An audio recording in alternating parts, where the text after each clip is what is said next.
listening to Mr. Allard's Neighborhood. Small town feel with big time ideas. After all, you are entitled to Brad's opinion.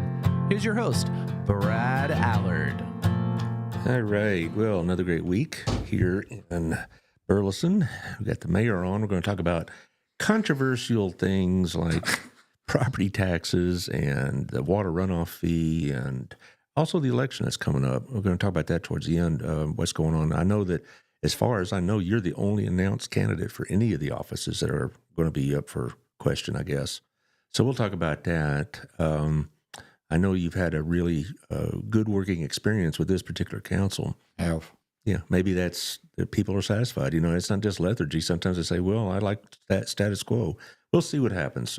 When is the sign-up date? I thought it was this past Monday, but you say it's the 14th? 14th. Okay, that's Valentine's Day. Yeah, February 14th. February 14th. I thought it was January 14th. No, February. So you still got, guys out there, you still got about a month to make up your mind if that's what you want to do. And Mr. Fletcher will tell you it's been one smooth ride as his term of mayor. He's enjoyed every minute of it. His ears are ringing from all the hosannas they sing when he walks into a room.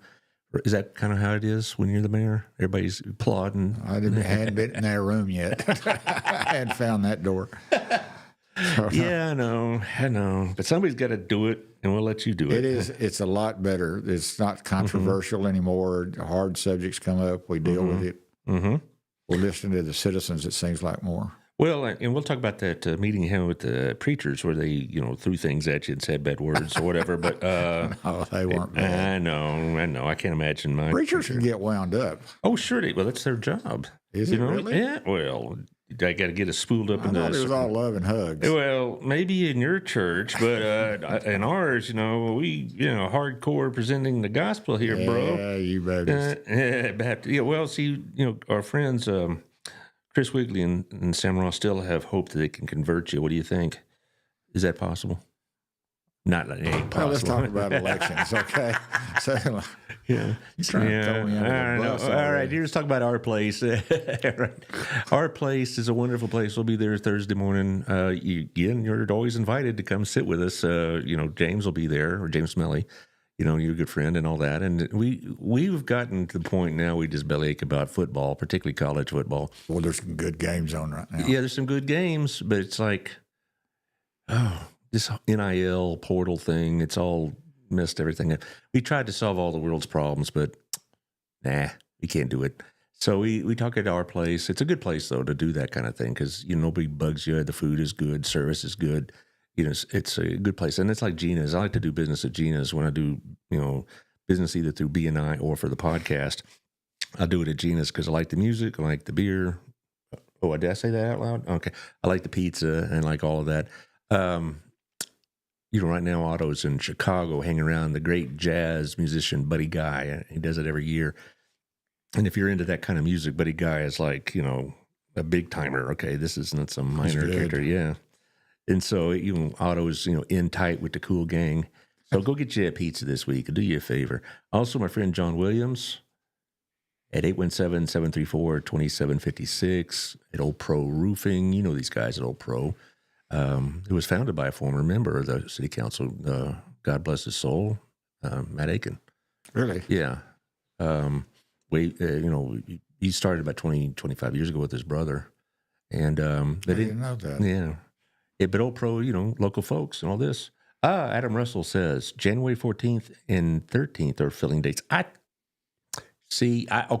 get what you did. You said it was February 14th, which is the day after the deadline. Very shrewd, Mr. Mayor. Thanks, Adam. Very shrewd. It's this Wednesday. I like that, little boss politics there. Oh, you missed the deadline. The last day to sign up is the day before. First time was Valentine's Day, and I have screwed that up.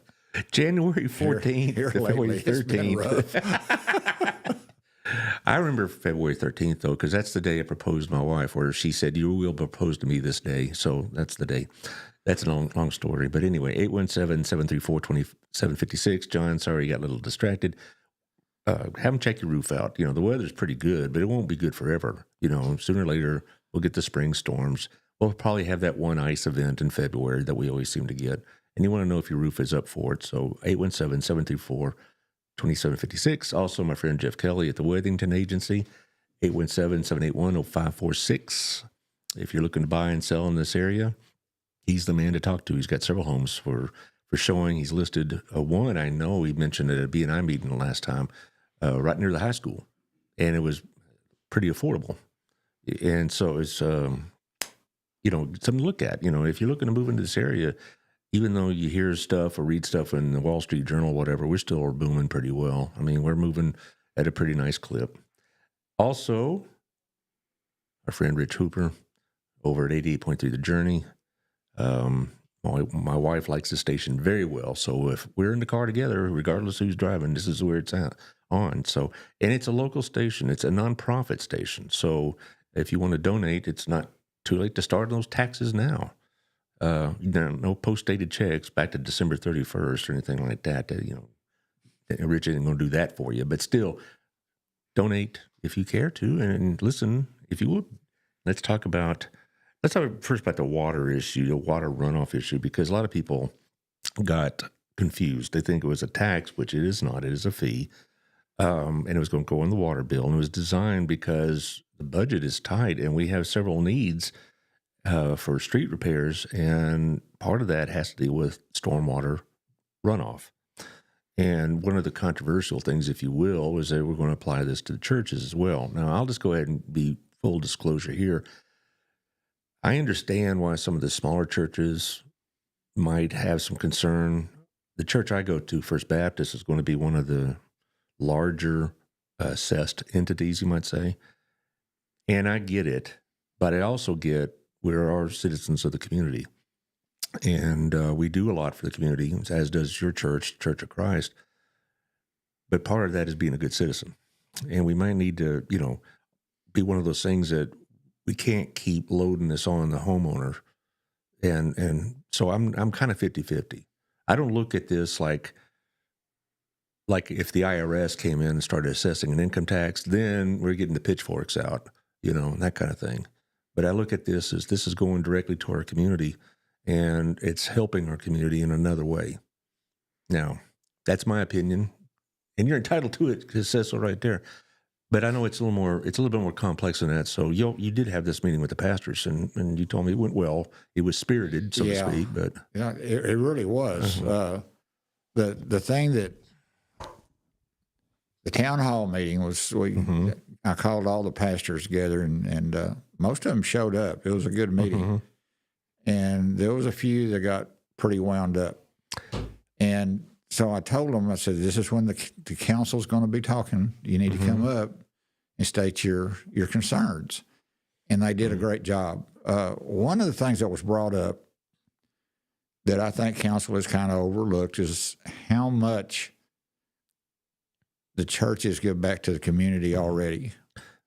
I mean, you can't really put a dollar amount on how much they do. Sure. I mean, Promises, Harvest House, I know Pathway does some charitable stuff. I know your church does. Every church does. So we're going to reconsider it. We're going to take a look at it. I think they had an impact on the council, and we'll talk about it. The problem is not the churches. The issue is, Church of Christ and First Baptist, we can afford it. Several of them, Pathway can afford it, Open Door. But there's so many congregations out there that the people don't want to go to a big church. Right. Oh, yeah. And we don't want to be detrimental to those. But we can't single out one over another. Why not? Why can't you have it like a certain membership level or something like that? I don't see that being right. Okay, well, then I get it. And we're not talking about, even if we stuck with the fees that we have, in the scheme of things, it's not that much money. So we really need to take a look at that. Is that going to break what we're trying to do?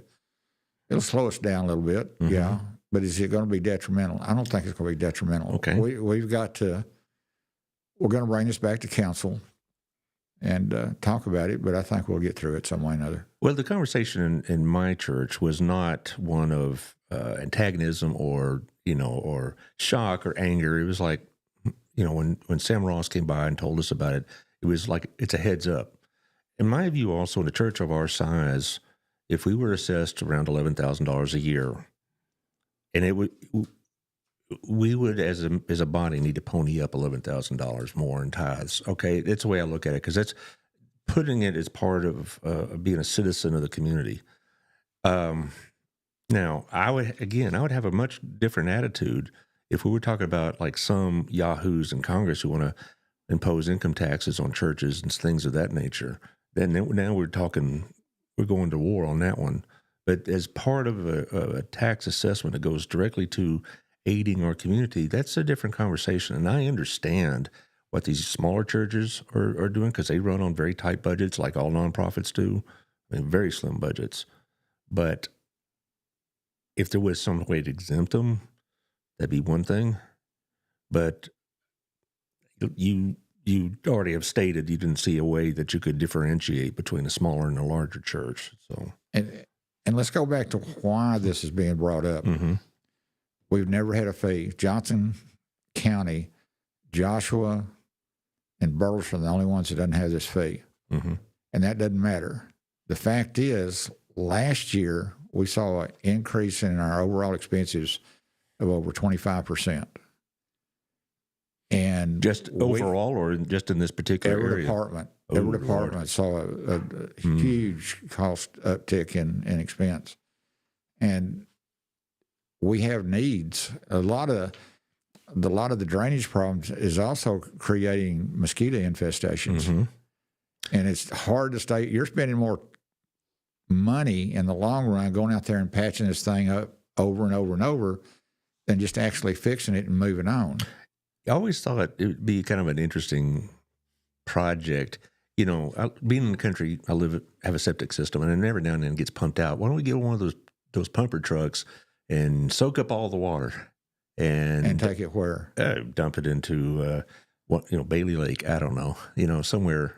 Well, you went downhill really fast on that. Well, no, So what are you going to do with all the dead fish floating up? Well, you really thought this one through, didn't you? It just came to me.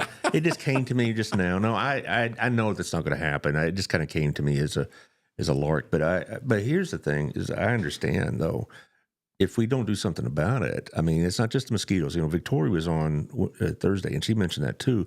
But it's also when the water runs, it collects trash at certain points. That's right, and it also clogs the sewer systems. Well, and the runoff also undermines your concrete work. Mm-hmm. We've got places where it's undermined to a point that you got big old blocks of concrete blocking the float. Also, mm-hmm.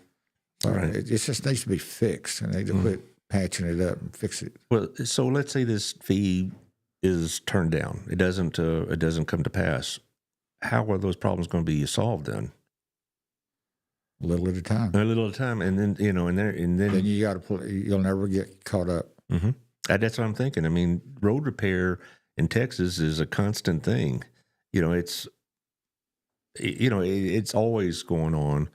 And I drive Hidden Creek quite a bit.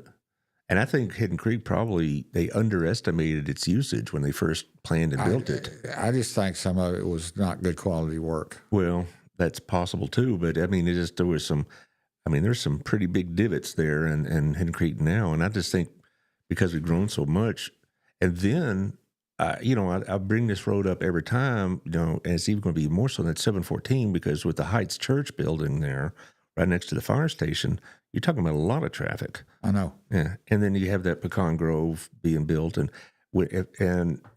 if I want to go to HEB or that part of town, I take 714, and it used to be 2-3 years ago just your typical county road. Now it's a very busy thoroughfare, and I know all the issues that are involved in it, because some of it's city, some of it's county, on and on. But that's just one example. Yeah, we take Hidden Creek to that road and go around. Mm-hmm. Nighttime's tough. Yeah, and Saturdays, and then I go grocery shopping on Saturday, which is insane sometimes. The traffic coming in from Joshua and Cleburne on Wilshire is backed up past the second light, and they're going through Wilshire, and this is a side note you have nothing to do with, but they've made it so expensive really to drive on Chisholm Trail tollways that I avoid tollways. It's too expensive. even if you get the pass and you get a discount, the subtle thing about that pass is that you put it in the car, you think I'm getting a discount, and so you use the tollways, and they assess you. It used to be $40 every time to refill the amount, and you're like spending $40 on tolls every 2 weeks, and so a lot of people aren't using Chisholm Trail because it's too costly. I understand. And they're coming through Burleson because how else are they going to get to Dallas or Fort Worth? See, in Cleveland and Joshua, I also put up a lot of apartments right on 174. Mm-hmm. And that's the traffic. Well, I was surprised because I haven't been in Cleveland in a little while, but my wife and I went there for something, I forget. And I was like, wow, that just popped up like a toadstool, They come It really quick. did. It's pretty impressive. But, we can whine about those apartments, or we can thank them for the sales tax that we get when they drive through Burleson. Well, Because we have a great sales tax revenue. Well, that's a good thing. And also, I think one thing I've learned about y'all's budgeting process, because almost everybody that says we need to cut spending, they always look at the parks, right? But that's a separate funding system entirely. Yes. Would you, to be able to change that, would that be a change in the city charter? Well, that's off of the sales tax. We get a half cents on sales tax. Right. But it's in Type B. Yeah, right. And it's expressly used for parks. And so people need to lay off that because that's not really where the problem is. To my mind, the two biggest areas that are draining the budget is public safety and roads, right? Police, fire. Actually, public safety is your biggest amount. Yeah, I would figure. But it's growing. We're tied into. We share a border with Fort Worth, and that's never going to go away. I was driving north on 35. I was coming back Saturday from Waco. I went to see my Fighting Bears get blown off the court. They got beat like a drum. Tech got beat too. Yeah. They get drunk like you did. But, Yeah. And there was a big sign advertising for positions in the Plano Police Department. And I thought, all the way out here, $114,000 starting pay. And we got to compete with that, right? I don't know if we make $114,000 starting, but that we're not at that level. But yeah, we get headhunted. Oh, sure, because the quality of our training too is pretty amazing. We're not a great big town, but we have big town problems because of where our location is. Yeah, we've read about a couple in the last month or so. It's some pretty serious issues, crimes that have been committed that small towns aren't used to dealing with. Our guys have been really busy here. Yeah. And they're doing a great job, too. Was it about 2 weeks ago we had, over Bailey Lake, we had an event. and 4 teenagers. Yeah. And that's a new one for us, okay? I've lived here a long time. You've lived here about 7 or 8 years longer than I have, but I've been here, lived here since 91, and it's different. It's a different. That kind of crime we never saw. It was something for Fort Worth or Arlington or something like that. But here we are. But back to the water fee thing. My view is that sooner or later this is going to cost us money in one form or another because these problems aren't going to go away. And people say, well, when's the last time we had a major flood? Well, we don't plan for 2 inches of rain. You plan for 10 inches, right? For those events that exceed your capacities. And so, and one of the points that Victoria's making is that, we don't get maybe spread out as rain as much, but we get more heavy rain events. Okay. I haven't seen the data on that, but fine. I hadn't either. Yeah, but it's the point is that you have to plan for those events, not for, like I said, like the 1 inch. Worst case scenario. Yes, exactly right. Because when the worst case scenario hits, it's the worst case, right? And so something has to be done. And we're not going to get any help from the state, which we'll get to in just a minute about what our friends down in Austin are contemplating. But it's going to, in my opinion, it's going to be harder and harder and harder in the next legislative session and probably the one after it to get any kind of relief from the state in these areas.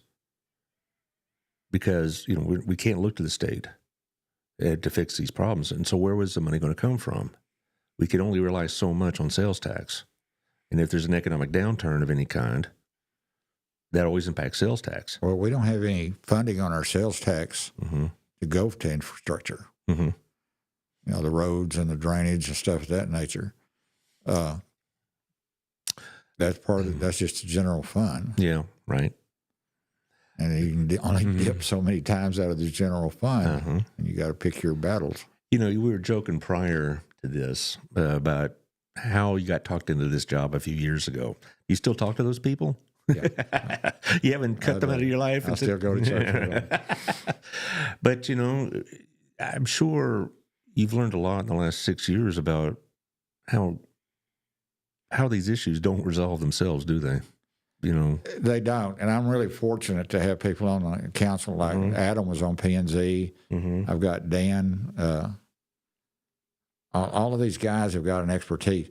Finance with Larry Scott's been amazing. I've got realty. I've got a path to the school, and then I sit here and I've got Victoria on the COG, which has been just invaluable about getting our name out there. But the thing that I have learned is the relationships you have with other towns. I'm on the TRTC, which is a Tarrant Regional Transportation Coalition.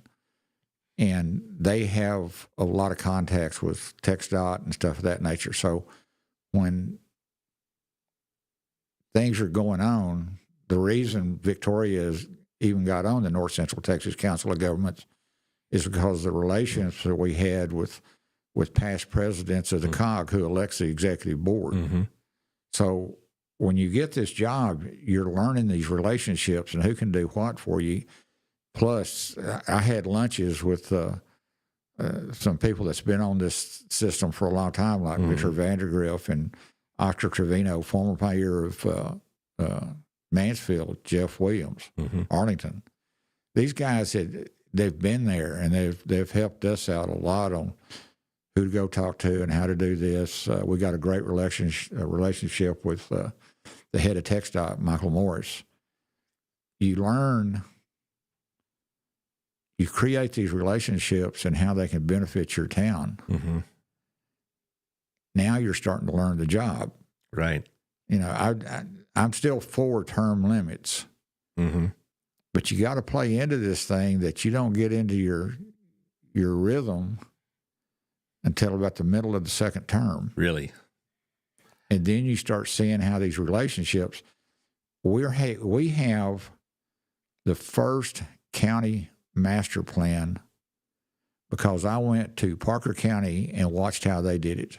And I was told about that by Victor Vandergriff, our executive director of the TRTC. I wouldn't have known about it if I hadn't known Victor.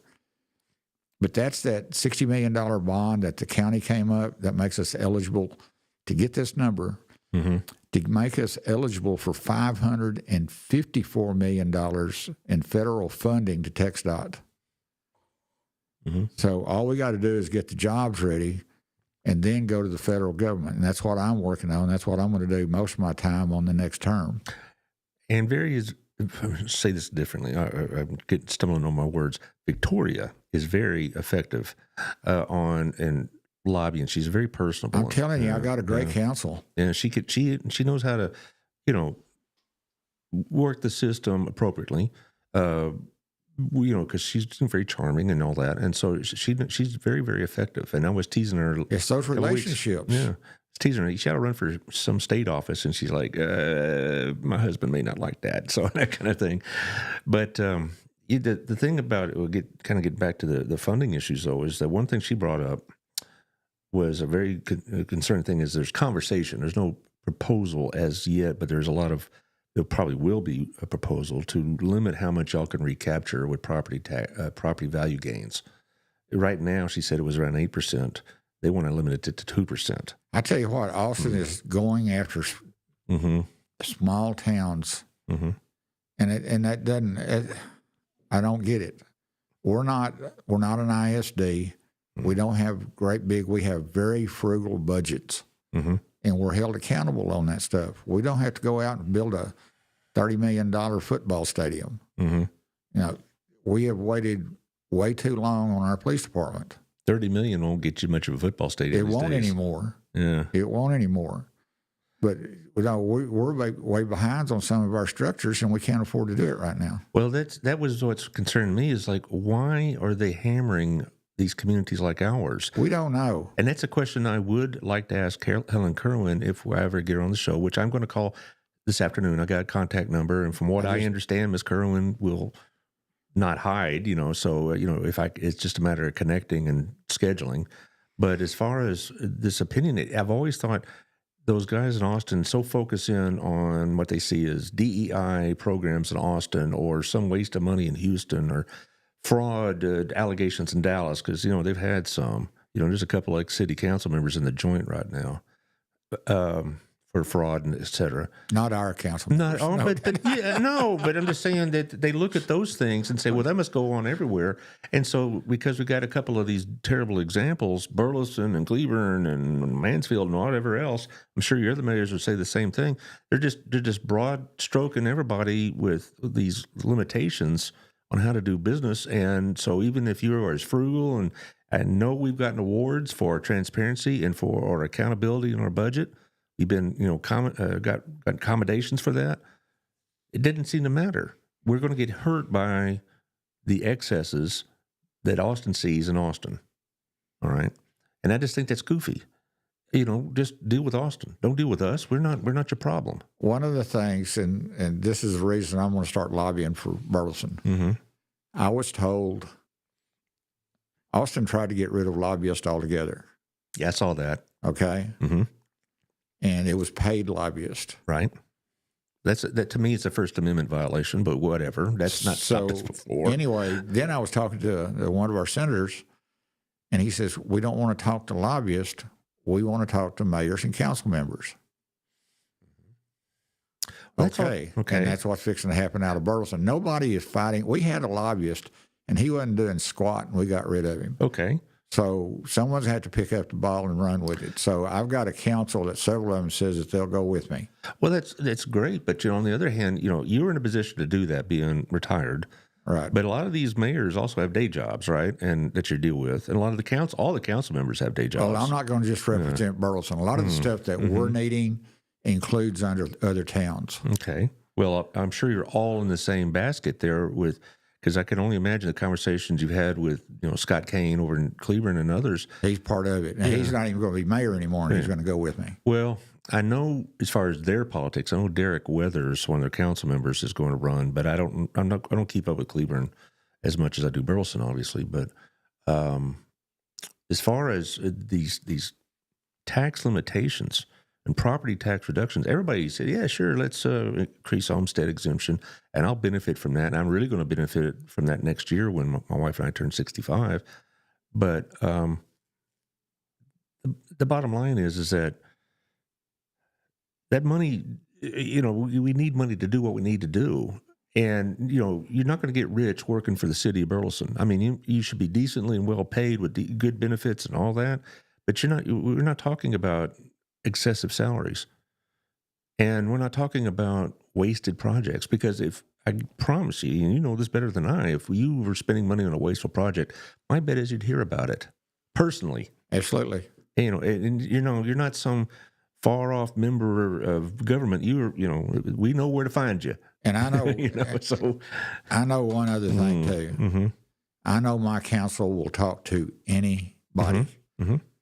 And I don't know if we need more of that. I think we're doing a good job, but you can reach any council member and they'll talk to you. I have not heard a lot of complaints about y'all being, I haven't heard any complaints about y'all being hard to reach. They know how to get a hold of you. Absolutely. I mean, the email and phone numbers are right there. And so if they say, well, I can't talk to a member of council, well, you haven't tried then. Plus the fact is that y'all are members of this community. So, I'm sure, I hope this doesn't happen to you very often, but I'm sure people have pulled up alongside you at Walmart or HEB or whatever, or when you're drinking coffee between the sermon and the Sunday school, ask you about city business and all that kind of stuff. And I spent 30 minutes the other day at Lowe's. Yeah. So he had valid points. He really did, but he was kind of misled on something. Well, sure. And it worked out. And So I know where to find you. And if nothing else, you are available every 2 weeks, right? For city council meetings, which I've been to a First couple. and third Monday. Right. And I've been But there. you don't have to wait that long. Call me. Mm-hmm. Send me an email. I'll call you. How well attended are these city council meetings most of the time? Not like I'd like for them to be. Yeah. That's one of my pet peeves is how to get the message out and get everybody involved. We can't get people involved in the city. Well, this is my small contribution to that, but it is kind of tough. And then, of course, social media can take things sideways on certain pages, and that's just a life in a big city. But so nothing can be done about that. But I am concerned about some of the moves in Austin, not just this cap on recapture, but also some other moves that they've made in the last couple of sessions. I just think it's like they're bound and determined to take away local control of cities and schools. It's our friend Aaron Ash from Cleburne. He listens all the time. Aaron. Do you know Aaron by any chance? I know of him. Okay, I know him through this procedure here, and he's a very faithful listener. So thank you, sir. I am concerned about it. It's like even when they gave some money to the schools, they put such strings on it that really it only affected the things that the state wanted affected, not what we thought here needed to be helped. And that's what they're doing sometimes with y'all, is like they're putting you in a position where Unfunded mandates. They're terrible. Greg Cooper, okay? Yes. And what is it? The Texas Transparency Project? Right. That's the one. He is phenomenal, and he is a information digger. Mm-hmm. And he showed me the ISD, their personnel, and how many administrative people they have. Mm-hmm. And I was with the senator he was speaking, and I held my hand up, and I said, I'm sitting here looking at ISD's admins, and more than half of them is keeping an eye on your non-funded mandates. Mm-hmm. And we talk about it, the school spending so much, but the state's part of the problem. That's what the superintendent of Joshua ISD said on the show about October. They said that half the things that we spend money on, tracking mandates. Yeah, we don't have an option on. And so I remember when we were going through budget crisis back in 2009 and 10, our principal, it was Richard Crummell, but he wasn't the principal then, but he was a member of the central administration. He came down and explained what was going on. He said, look, about 45% of this is off the table in terms of reducing. We can't touch it. So we have to find all the budget cuts in like just a little more than half of the budget. And so he explained that pretty well to us. Like, it's like, well, let's cut everything 10% or whatever. You can't do that on these mandates. Yeah, and they say, well, these mandates are really good things, because they're for special ed kids or for math instruction or safety programs. I get it, but don't keep hammering us with unfunded mandates. People bellyache about Washington doing that. Austin is much worse about unfunded mandates than Washington. Is that the Education Board, Texas Education? I'm just saying that the when you look at the BISD budget and people say, wow, that's a lot of money. Well, half of that is forced spending, if you will. Right. And so they don't have the ability just to cut the budget just like that. And some of the cuts that they were talking about in 2010 were drastic, like cutting bus service and eliminating programs. Basically, you just have your core curriculum and foreign language and then, a few other things. But they would cut out a lot of things that make it worthwhile for some students to go to school. This is a side note for me, but a lot of people say, well, should the high school be teaching all these things? They don't understand that what these kids are going into, the society they're going into, they need to be more well-rounded than you and I had to be when we walked out of high school. When I got out of high school in 1980, the highest level of math I could have taken was basically trigonometry or pre-cal. Now, if you don't have at least calculus or better, you're going to have a real hard time in college. So it's that's just one example. And, and I see the city, and, God bless you. I really feel like that sometimes you're squeezing air out of a balloon and then you got to move it to here, you got to move it to there, you got to move it to there. And somebody somewhere is going to get less than what they need to make their job work. And we can't also afford just to lay off employees. Well, No. that's not a good idea either. And eventually the economy is going to turn around. We'll be able to. Then we'll have to hire them back, and it costs more to hire them back and train them, right? Keep them. Well, that justified our rate increase, which we didn't want to do. Well, as far as public safety, as we expand, particularly when you get that big expansion towards Chisholm Trail, we got a firehouse, and then we got to find the people to put in it, and the equipment and the training, all the benefits, whatever. And are y'all going to put a police station out there, or substation? It's going to be a share station between PD and fire. Okay. And then when we get the population, then we got another big subdivision going in right next to it. That's bigger. Lord, is this Rocky Bransom's outfit? Rocky's the Summit. Then Tallgrass is the one going in next to it. Okay. And they're nice facilities. Oh yeah, yeah. And I know I'm going to go ahead and throw myself under the bus here. Okay. A lot of the towns are making ends meet because of their apartments, their high densities. And we've had council members that has talked about this, and I agree with them if they're in the right place. Like on I-35, we're on the toll road. So I don't want everybody to get their underwear in a wad when we start talking about higher density, because it is good money for the city. And there's a lot of arguments against it and everything, but we need to have a discussion on where we go, why we go there, and how we manage it. Well, I can, from this end of it, I can tell you that rent is a real problem, because my daughter, she doesn't live in Burleson now, but when she got out of college and she wanted to get her apartment, it was hard finding a decent apartment in Burleson. And because we didn't have the supply. Now we got more supply, but we also it's still kind of high because the demand has followed that supply. And as far as, people can get concerned about apartments because 20 years from now, what kind of condition they're going to be in, we could thank the state for that too, because we can't do much about that, right? The state basically has said hands off private property when it comes to apartments. And if they deteriorate, there's maybe... Well, that's zoning. If somebody owns the land and it's ag, and they want to zone it to build something, then the city steps in. We have control of the zoning. But if it's already zoned, multifamily, we can't go in there and change that.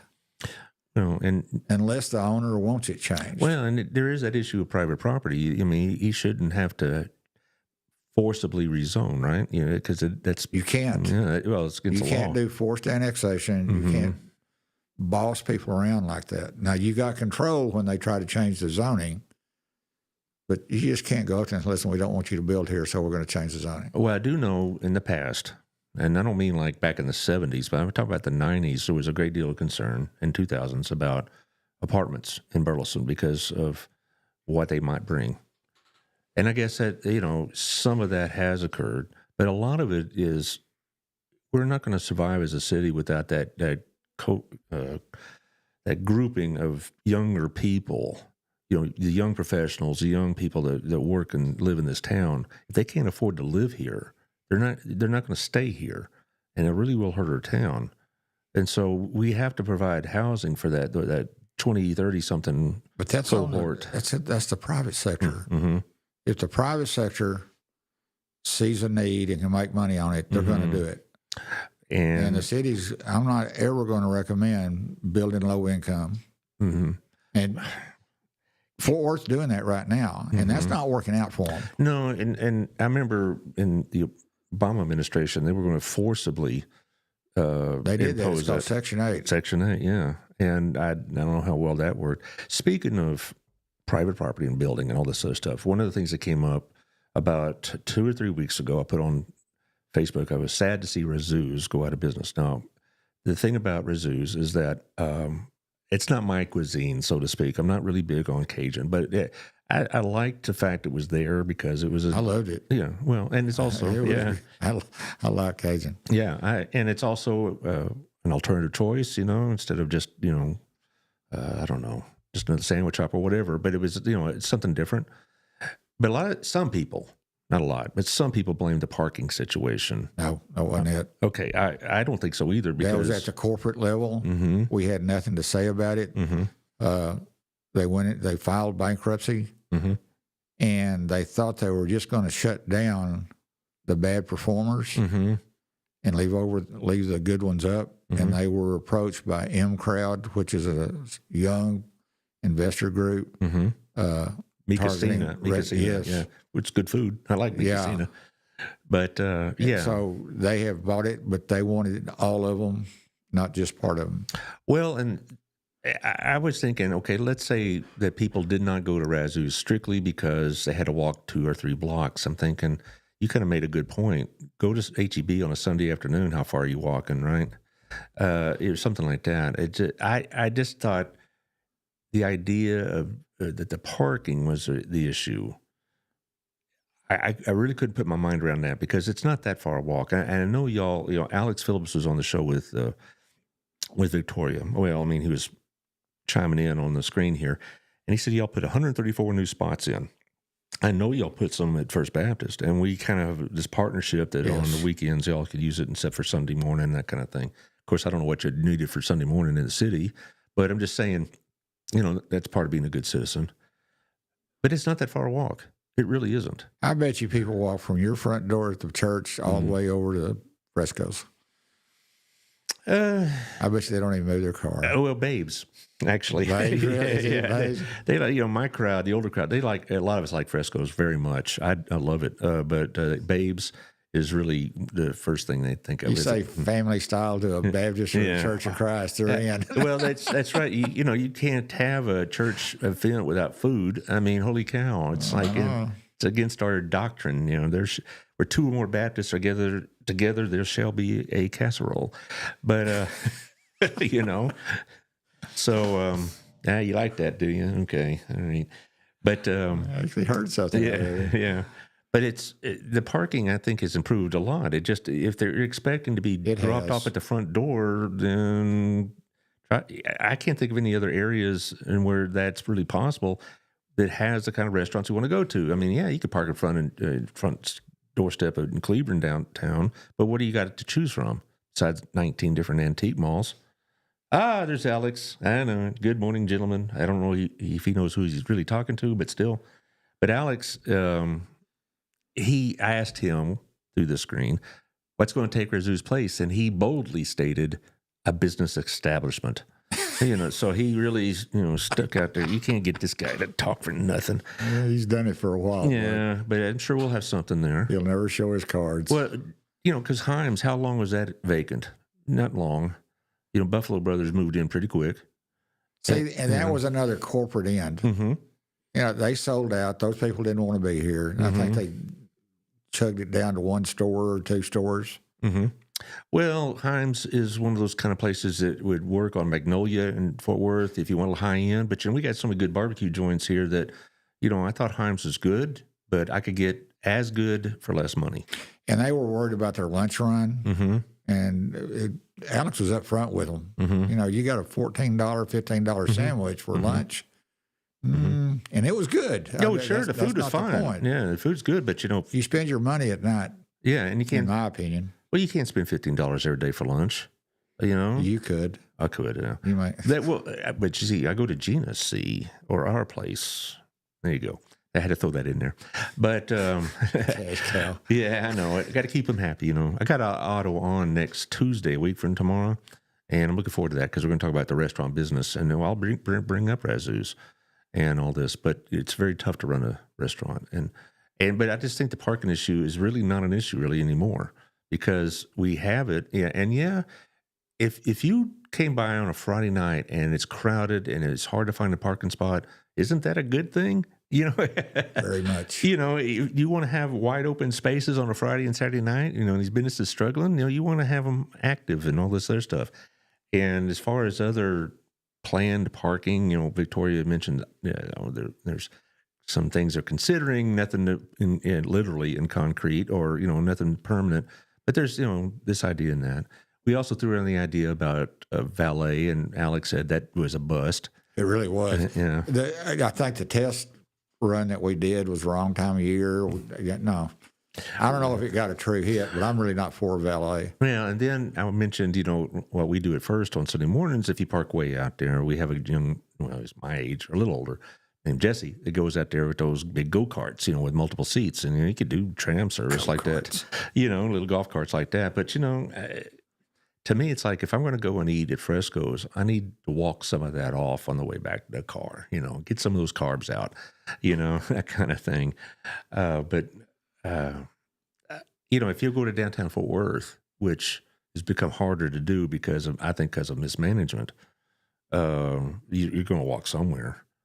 The problem in downtown Fort Worth used to be, COVID really hurt it. And then I think the Bass Brothers are mismanaging it because they're making parking more difficult. And I think we've gone the opposite tact and made it more available. I just threw out there the idea, why don't we have like a, multi-level parking space, like 3 or 4 levels? Well, I know when I first started up, we was talking about it, and it was like $40,000 a space. Yeah, it was very, very expensive, and so that's a non-starter. Yeah. And it wouldn't really fit the image that you're trying to get. And you got to manage it too, and then that's some of the crime happens in the dark part of it. That's the problem in downtown Fort Worth. There's only one place that you can park in the downtown area that after 6 o'clock that you don't have to pay for, and it's that multi-level parking over by the theater, the movie theater. Yeah. And I would not want my wife going there by herself, even during the daytime. And so, so the parking lot like that is out of the question. But I think that if you come on a Saturday night and you have to park kind of far out and walk a little bit, I take that as a sign of an active and thriving Old Town scene, as opposed to an inconvenience. And that's just me. There may become a time, and I get it, because like I'll think about like my mother. She's using a walker now. But we also have spots for people with disabilities. And we also have the ability to, just drop off and that kind of thing. I just drop off, go park, then I'll walk. Yeah. Yeah, but, I get it. And I think we're making accommodations for people that it is difficult to walk for. As long as we do that, then I think we're doing our responsibility. But anyway, you wanted to talk about the elections. Now, the elections, as I remind you, is January 14th through the 13th. Now, this cracks me up. Yeah, you were going to have everybody sign up the day after. Okay. But anyway. You caught me.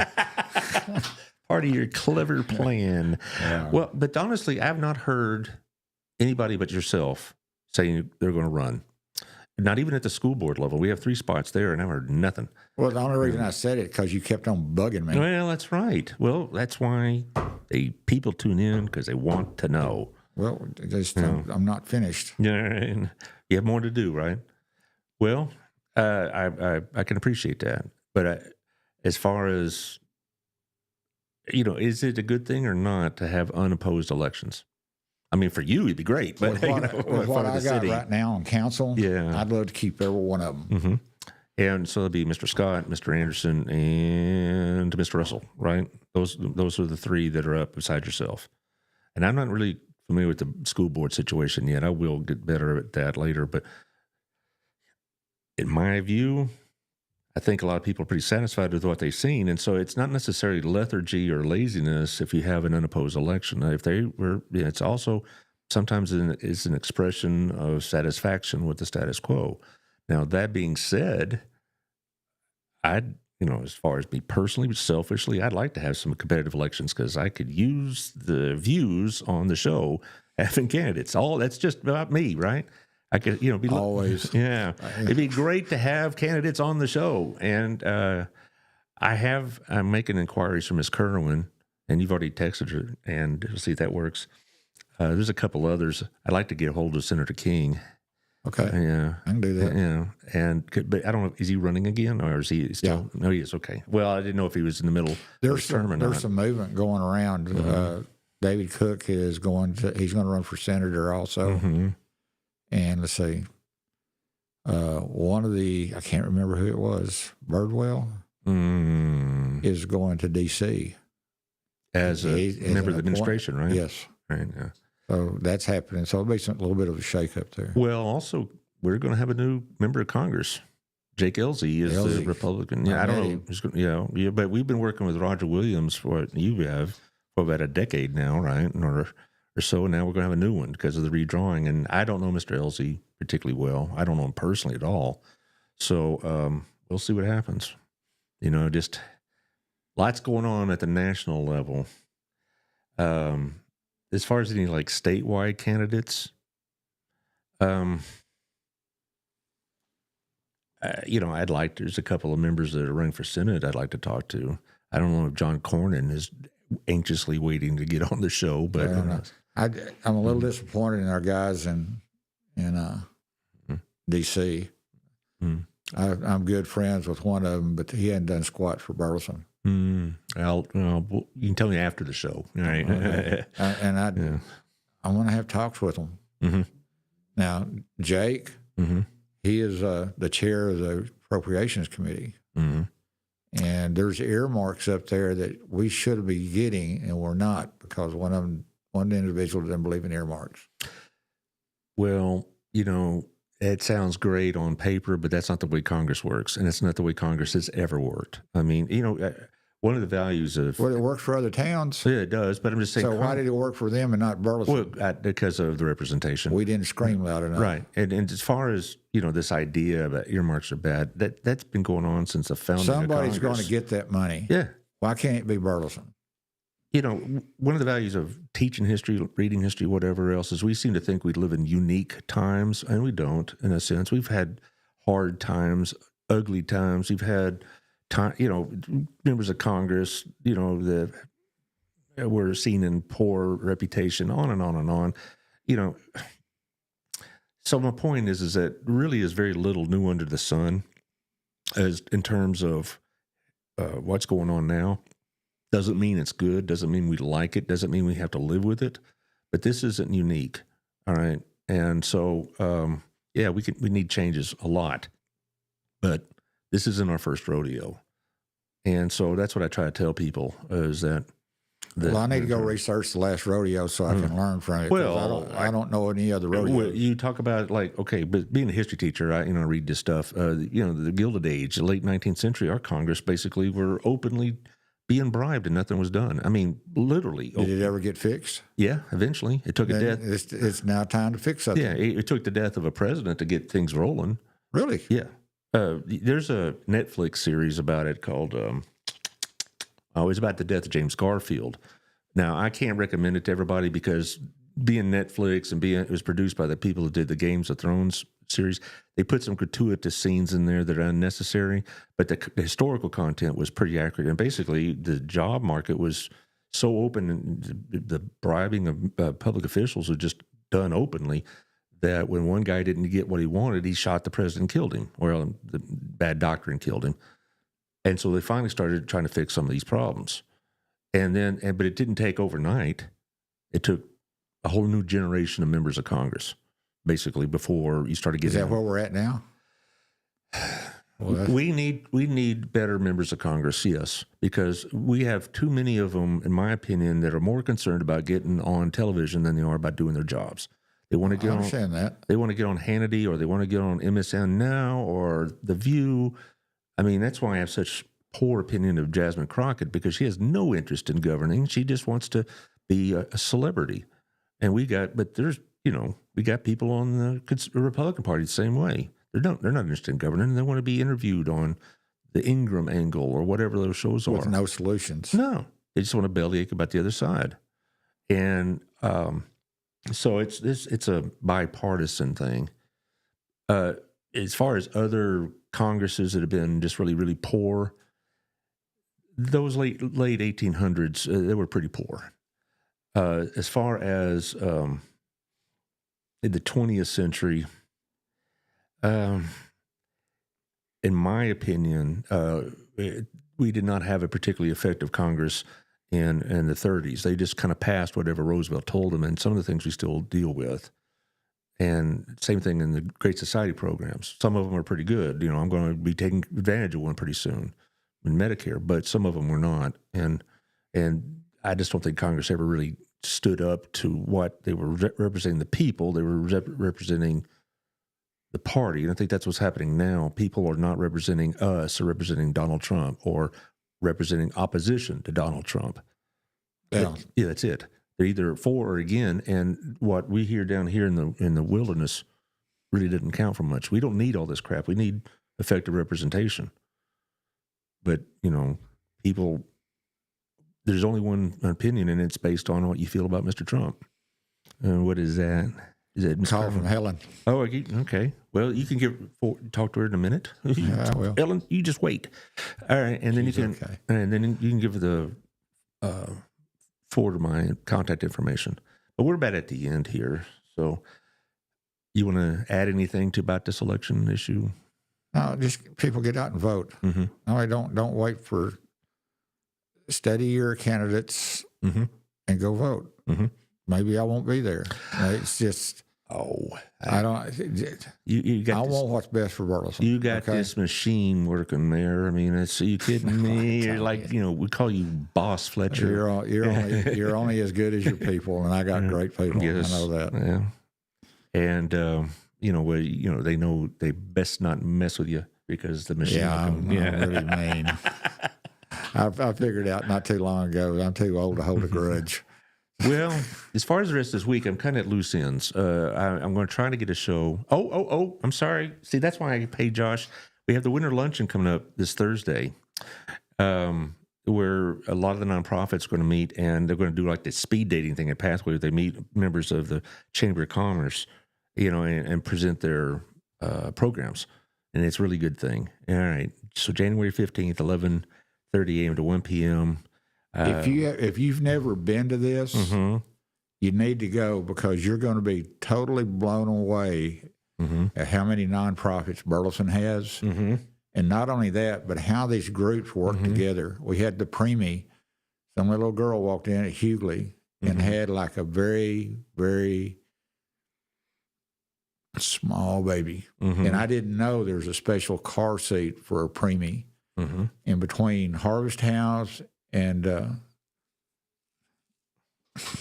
Well, it's all a bunch RC. of- I can't remember. Yeah. They all work together Probably to get next this step. young lady, single mom, Yeah. everything she needs. So if you've never been to something like this or don't understand what's available for you, you need to go to this.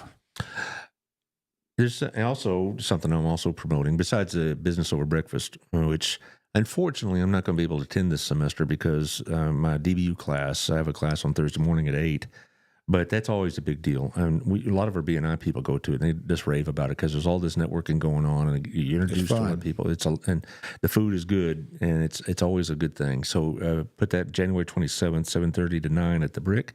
And then the big one, February 21st, we have the Business Showcase, which our group BNI is going to be there. Some of the individual members of BNI are going to have their own tables is there. Because this is one of the best things they do. They really do a great job. You meet a lot of people. There's food trucks there. There's going to be, what I do is I get a bag and fill it full of pens and notebooks and stationery, whatever else, squeeze toys, stress relievers, whatever else. So. Anyway, as far You're not supposed to throw them on the ground and stomp on them. No, but you can throw them and say bad words, and it won't hurt anything. Okay. As far as the rest of the schedule, just hang loose, guys. We're going to have to, like I said, I'm at loose ends because of, I don't like to get too in depth in personal stuff, but my mother may need me, because she's in the hospital. She's doing okay. I mean, she's not in critical condition or anything like that. She's she may Family need me. first. Yeah. Exactly. So we'll see what happens. Anyway, so thank y'all for listening. Share with your friends. Stay out of trouble. That's City, get involved. Get involved. All right. And we'll talk to y'all next.